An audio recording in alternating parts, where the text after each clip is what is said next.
Hi everybody. As promised, today is our pre-Shavuot meditation, and instead of recording it live on Facebook, I decided to pre-record it on Zoom and then put it up.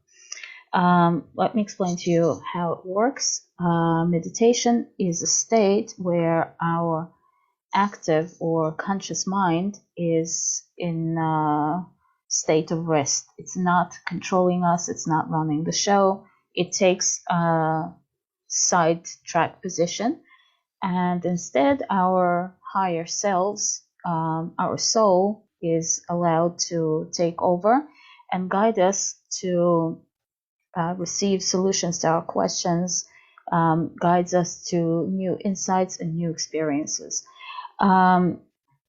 Today, I'm going to share with you a meditation from my SoulWork course from the part that deals with archetypes. And Ruth is the representation of the archetype of a stranger.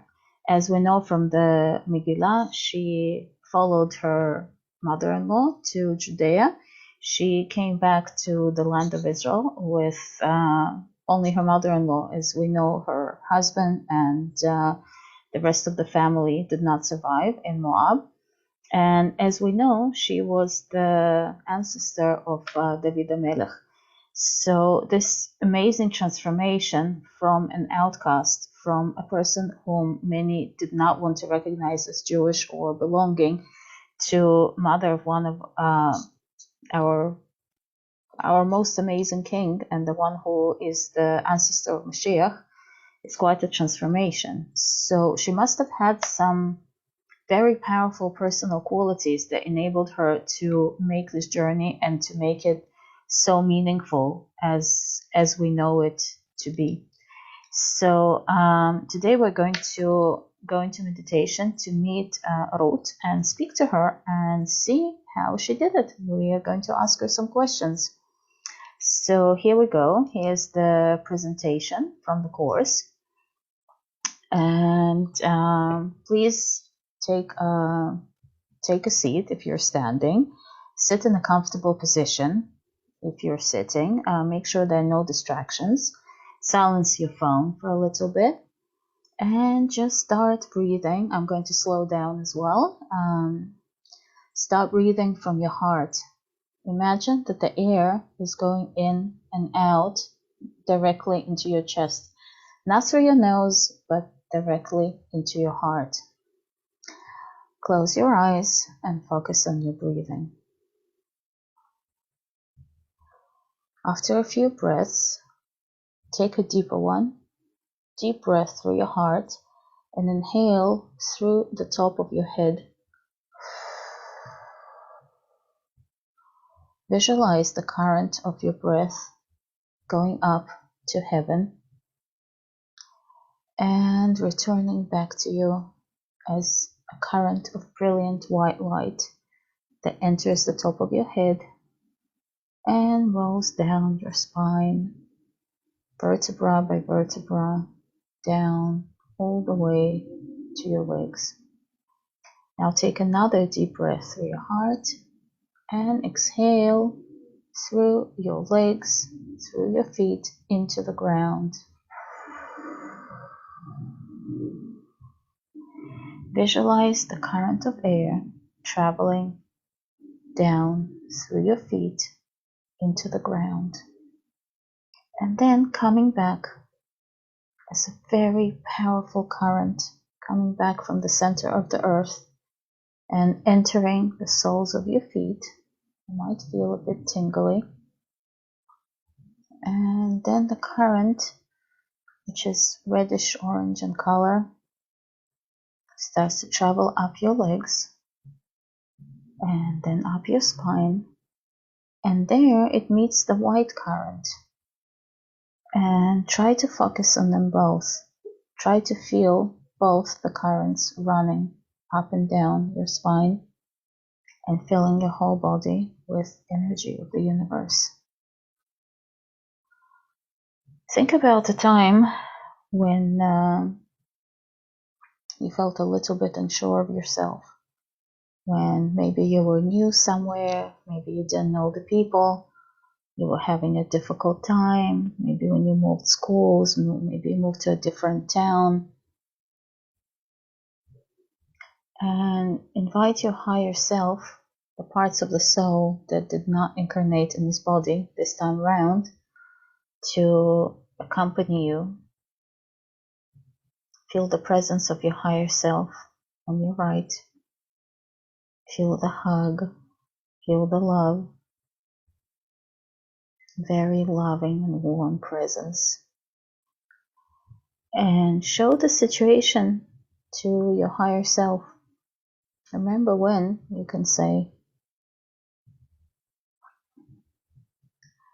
And then your higher self takes you by your hand and you start walking. First you're walking outside your house, here, wherever you live. And as you walk, holding hands with your higher self, your surroundings start changing. And instead of a modern world with cars and electric wires and airplanes and electricity and all the other aspects of the modern world, you start seeing ancient Judea. You see the fields, occasional well between them. What did their houses look like? Mostly stone, as we know from the excavations. You see the righteous people as they live their lives as they should, keeping the Torah, working the fields in Eretz Israel. And now, instead of looking at the general picture of Judea, you zoom in into one of the wells. And you see a woman leaning over the well to reach down for water. She's lowering the bucket, and then she lifts it up filled with water. Maybe she takes a long drink from it. Maybe she carries the water to her mother-in-law. And as you see, this is Ruth the Moabite. Around her are friends and neighbors chatting to each other, women who lived in ancient Judea. But when you look closely, you see that she's different. Her skin is darker, and her headscarf is tied in a different way from the other women. She speaks with an accent, and she doesn't initiate conversations. She only responds when they speak to her. She must be a stranger. She sticks out, doesn't she? They don't seem to be speaking to her. Approach her gently, quietly. You can still hold hands with your higher self and ask her for a few minutes of her time. And of course, she'll readily agree. As we see, she's a very caring and loving woman. And you can start asking her your questions. You made a very brave decision when you followed Naomi on a very long road to the land of Israel. You knew you were doing the right thing, even though she tried persuading you to stay, to go back to your family. How did you know you were doing the right thing? What did it feel like, this truth, the truth of your calling in your body, in your soul? How did you know you were on the right track? How did you know you were fulfilling God's wish? You wait for her to respond.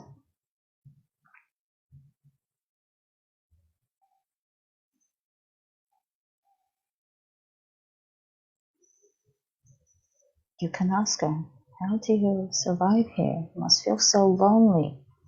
All these women, they're not exactly friends, are they? They're nice, but you must be carried through only by the love of God of Israel, the love of Hashem. How do you manage to hold onto the truth no matter what?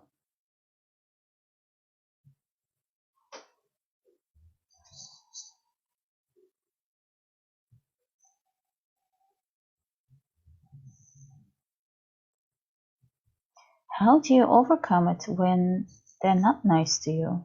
When they say that you're not Jewish and you can't ever be Jewish? What do you hold on to? Just stay so strong no matter what. When you miss the sounds of your own language so many years, what keeps you strong? When you find yourself missing your parents and your siblings and letting your mother-in-law bring up your son as if he was hers, what carries you through? What gives you the strength? What gives you the meaning?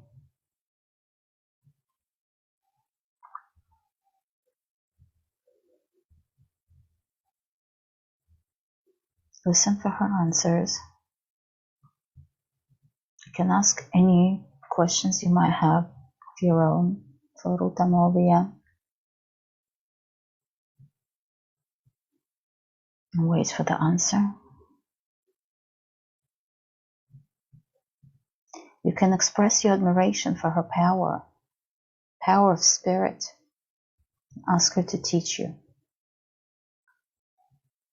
And if she agrees to teach you, maybe she will give you something, some kind of a token that this meeting really happened.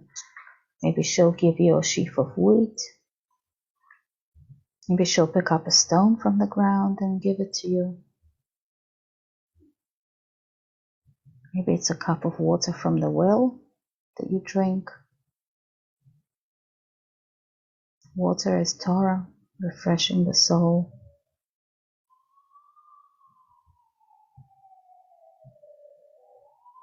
Receive anything she gives you with gratitude. If you want, you can stay for a few more minutes and talk to her. Share any grievances you might have. Ask her for help. Ask her for advice.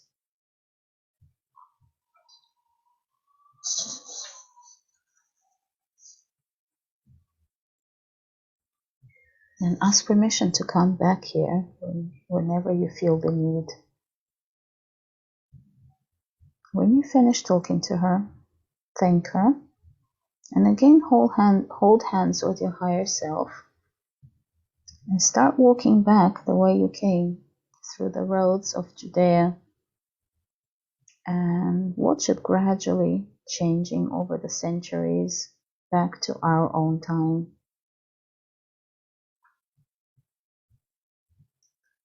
When you're finished, you can take a deep breath again through your heart and exhale down into the ground through your feet.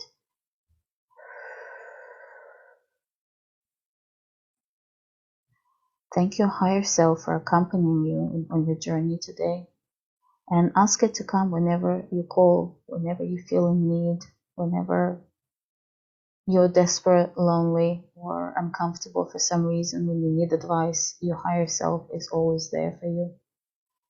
And when you're finished, move your hands and feet, open your eyes, maybe have a drink of water.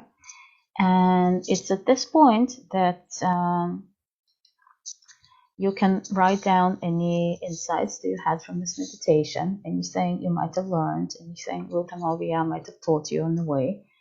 And thank you for joining us today. This is Hannah from Fusion Wellness, and we're looking forward to more meditations and more fun times together. Thank you for joining us.